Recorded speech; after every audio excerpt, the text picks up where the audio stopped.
अस्सलाम वालेकुम। उम्मीद करता हूँ आप सब ठीक ठाक होंगे, खैरियत सोए होंगे। Welcome to you my YouTube channel.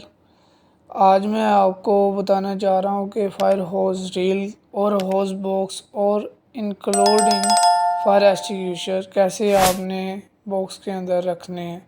ये आपके सामने फायर होस रील नज़र आ रही है। ये इन और आउट हो सकती। इनका मतलब ये है कि फायर होस बॉक्स के अंदर, और आउट का मतलब बाहर को भी निकल सकती है। ठीक है, तो इस बॉक्स को आपने, ये जो आपको लॉक नज़र आ रहा है, आपने इसको लगा देना है। नीचे फायर एक्सटिंग्विशर स्टैक किए जाते हैं।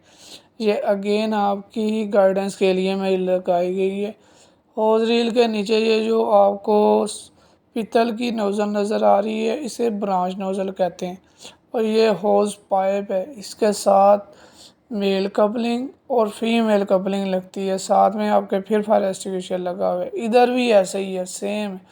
इधर आज मैंने फायर होज बॉक्स कैसे और फायर होज रील और फायर एक्सटिंग्विशर कैसे स्टैक किए जाते हैं, आज आपको उसके रिलेटेड ही मैंने इन्फॉर्म करना है। तो आप इस वीडियो में बने रहे, आखिर तक बने रहें। इस जो होज रील होती है ना, ये शावर टाइप भी होती है और दूसरी नोज़ल टाइप भी। ये होज पाइप है आपके सामने, ये आपको नज़र आ रहा है सिल्वर कलर के। ये मेल और फीमेल कपलिंग है। जो मेल कपलिंग है ना, वो लगाया जाता है जो फीमेल कपलिंग के साथ।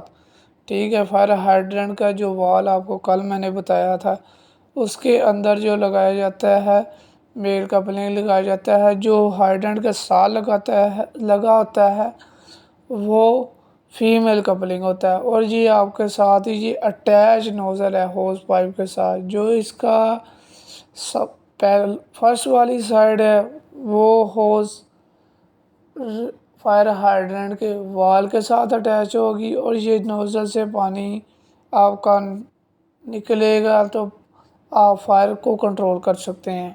आज सिर्फ आपको मैंने हो वीडियो अच्छी लगे तो काइंडली आपने सब्सक्राइब करना है और शेयर करने। Thank you.